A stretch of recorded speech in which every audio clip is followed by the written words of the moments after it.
कानपुर से शुरू हुई आई लव मोहम्मद के होर्डिंग या बैनर पर तनाज़ा अब धीरे धीरे मुल्क के मुख्तलिफ हिस्सों में फैल गया है। बरेली में फसादात भड़काने के इल्ज़ाम में मौलाना तौक़ीर रज़ा की गिरफ्तारी हुई और इस वक्त वो जेल में है। और इस बीच ज़िलाई और पुलिस इंतज़ामिया ने उनके करीबी साथियों साबिक़ IMC तर्जमान डॉक्टर नफीस और साबिक़ ज़िलाई सदर नदीम खान पर भी अपना शिकंजा कस दिया है। और इसी तरह से पीर को म्यूनसिपल कॉरपोरेशन ने नोवेल्टी चौराहे पर डॉक्टर नफीस की मार्केट को सील कर दिया। इल्ज़ाम है कि फसाद से पहले डॉक्टर नफीस ने धमकी दी थी कि वो पुलिस अफसरान के हाथ काट देंगे और उनकी वर्दी उतरवा देंगे। शहर के नोवेल्टी चौराहे पर पहलवान साहब की दरगाह के करीब वाक़ डॉक्टर नफीस का मार्केट पहले ही मुतनाज़ा है। नाले पर बनने वाली मार्केट से मुतालिक अदालती केस ज़ेरे इल्तिवा है। तो अब इस हंगामे के बाद मौलाना तौक़ीर रज़ा के जो करीबी हैं उन्हें निशाना बनाया जा रहा है। कई लोगों को गिरफ्तार किया गया है और तकरीबन 2000 लोगों पर FIR और मुकदमे दर्ज किए गए हैं।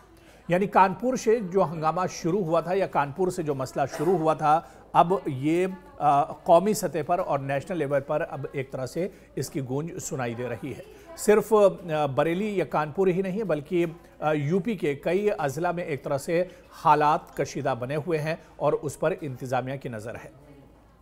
लेकिन बड़ा सवाल ये उठता है और इस पूरे हंगामे के लिए मौलाना तौक़ीर रज़ा को एक तरह से इसका सरगना माना जा रहा है। मौलाना तौक़ीर रज़ा को इसके लिए कसूरवार माना जा रहा है। लेकिन बड़ा सवाल ये उठता है कि महज आई लव मोहम्मद के बैनर पर इतना बड़ा तनाज़ा क्यों? आखिर आई लव मोहम्मद के बैनर पर ही 25 लोगों के खिलाफ FIR क्यों दर्ज की गई और उन पर मुकदमे क्यों किए गए? दरअसल इसी बात को लेकर एक नाराज़गी थी और इसी बात से ये पूरा मामला एक तरह से आगे बढ़ा था। उसके बाद बरेली में जो कुछ हुआ, यहाँ पर एहतजाज हो रहा था और एहतजाज देखते देखते एक तरह से पुरतशद्दुद हो गया, जिसमें पुलिस ने बड़े पैमाने पर लाठीचार्ज किया। कई लोग इसमें ज़ख्मी हो गए और बड़े पैमाने पर पुलिस ने कार्रवाई करते हुए कई लोगों को गिरफ्तार कर लिया है। लेकिन ये मामला अब धीरे धीरे एक तरह से रुख इख्तियार करता जा रहा है, बड़े पैमाने पर तूल पकड़ता जा रहा है और यहाँ तक कि आप देखिए कि ये पूरा मामला अब तूल पकड़ चुका है और अब ये मामला पूरे कौमी सतह पर इसकी गूंज एक तरह से सुनाई दे रही है। इस बीच यूपी के वज़ीर आला योगी आदित्यनाथ का बयान भी आया था और उन्होंने कहा था कि अगर किसी ने माहौल ख़राब करने की कोशिश की तो उसके साथ इस तरह की कार्रवाई की जाएगी कि उसकी नस्लें भी याद रखेंगी। मौलाना तौक़ीर रज़ा को लेकर भी योगी आदित्यनाथ ने बड़ा बयान दिया था, प्रेस कॉन्फ्रेंस की थी और उसमें उन्होंने मौलाना तौक़ीर रज़ा की गिरफ्तारी, बरेली में हुआ जो हिंसा हुआ या जो एहतजाज हुआ, उसको लेकर बड़ा बयान यूपी के वज़ीर आला योगी आदित्यनाथ ने दिया था। लेकिन सवाल ये उठता है कि महज आई लव मोहम्मद, क्या अब समाज में इतनी भी छूट नहीं है या इजहार की आज़ादी अभी इतनी भी नहीं बची है कि कोई अपने धर्म से मुतालिक आई लव मोहम्मद या इस तरह के पोस्टर लगाने पर भी एतराज़ हो सकता है।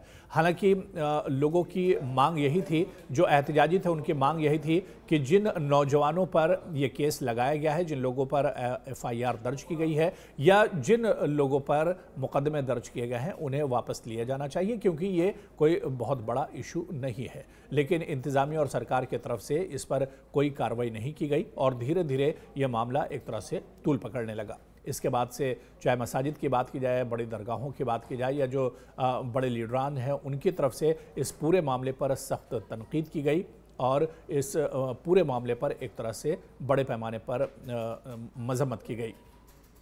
इसके बाद बरेली में मौलाना तौक़ीर रज़ा की गिरफ्तारी और इसके अलावा जो आम लोग थे, जो एहतजाजी थे, उनकी बड़े पैमाने पर गिरफ्तारी हुई है और इन लोगों को जेल भेज दिया गया है। यानी अब इस पर एक तरह से जो कानूनी कार्रवाई है वो की जा रही है। लेकिन बड़ा सवाल यही उठता है कि आखिर इस तरह के मामलों को एक तरह से हवा क्यों दी जाती है या इस पर सियासत क्यों की जाती है और ये पूरा मामला क्योंकि मज़हब से जुड़ा हुआ है, ऐसे में इस मामले में आखिर सियासत क्यों की जाती है। और जिस तरह से यूपी के वज़ीर आला योगी आदित्यनाथ का इस पूरे मामले को लेकर बयान आया है, इस पर भी सवाल उठाए जा रहे हैं, क्योंकि योगी आदित्यनाथ एक बहुत ही ज़िम्मेदार ओहदे पर हैं और ज़िम्मेदार शख्स हैं। ऐसे में उन्होंने इस तरह की बयानबाजी दरअसल क्यों की है, इस पर भी अब सवाल कहीं ना कहीं खड़े किए जा रहे हैं। दूसरी तरफ पुलिस की जो कार्रवाई है या इंतजामिया की जो कार्रवाई है, इस पर भी कहीं ना कहीं अब सवाल उठ रहे हैं कि आखिर पुलिस ने महज एक बैनर लगाने को लेकर इस मामले को इतना तूल क्यों दिया या इस पर आखिर ये कार्रवाई क्यों की गई है। और वहीं आप देखिए कि सरकार के तेवरों से लोग खौफजदा हैं या कुछ और ये मामला है। गौर करने पर इसकी कुछ वजूहात भी समझ में आती हैं जिनसे इख्तलाफ की गुंजाइश भी एक तरह से हो सकती है। सबसे पहला ये कि क़यादत का इख्तलाफ या जमाती अज़बियत के हसद बहुत सी मजहबी जमातें अपनी अलग शनाख्त और फॉलोइंग चाहती हैं। अगर कोई आज़ाद तहरीक अवाम में मकबूल हो जाए तो उनके लिए अपनी बालादस्ती बरकरार रखना एक तरह से मुश्किल हो जाता है, इसलिए वो मोहतात या दूर रहती हैं ताकि अपनी जमाती पोजीशन को ख़तरा न पहुँचे। और ऐसे में अब एक तबका ये भी कह रहा है कि आखिर इस तरह की जो कार्रवाई की गई है इसमें दरअसल जो बदले की भी एक भावना नज़र आती है और इस पर इंतज़ामिया को बातचीत करनी चाहिए। इंतज़ामिया को दरअसल इस पर गौर व फिक्र करना चाहिए, इस पर सोचना चाहिए और उसके बाद ही इस पर एक तरह से कार्रवाई आगे होनी चाहिए। लेकिन आम लोगों का, वज़ीर आला योगी आदित्यनाथ का और इसके अलावा जो मुस्लिम तबके से लोगों का या सियासी लीडरान का क्या कुछ कहना है, उनका बयान भी हम आपको इस पूरे मामले पर सुनवाई देते हैं। ये वही लोग हैं जिन लोगों के दंगों के कारण प्रदेश में कोई निवेश नहीं आता था, कोई उद्योग नहीं लगता था, कोई विकास का कार्य नहीं हो पाता था। और आज पिछले 8.5 वर्ष के अंदर उनकी मंशा सफल नहीं हुई। अब नए नए तौर तरीके अपनाने का कार्य कर रहे हैं।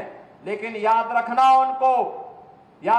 होगा वे जितना सोचते हैं उससे ज्यादा हमारी पहले से तैयारी रहती है। और जब भी दुस्साहस करेंगे ऐसे ही पिटोगे जैसे बरेली के अंदर पीटे गए हो। देखिए, मोहम्मद के नाम पर पूरे शहर को उजाड़ने के लिए एक दंगाई भीड़ चली थी।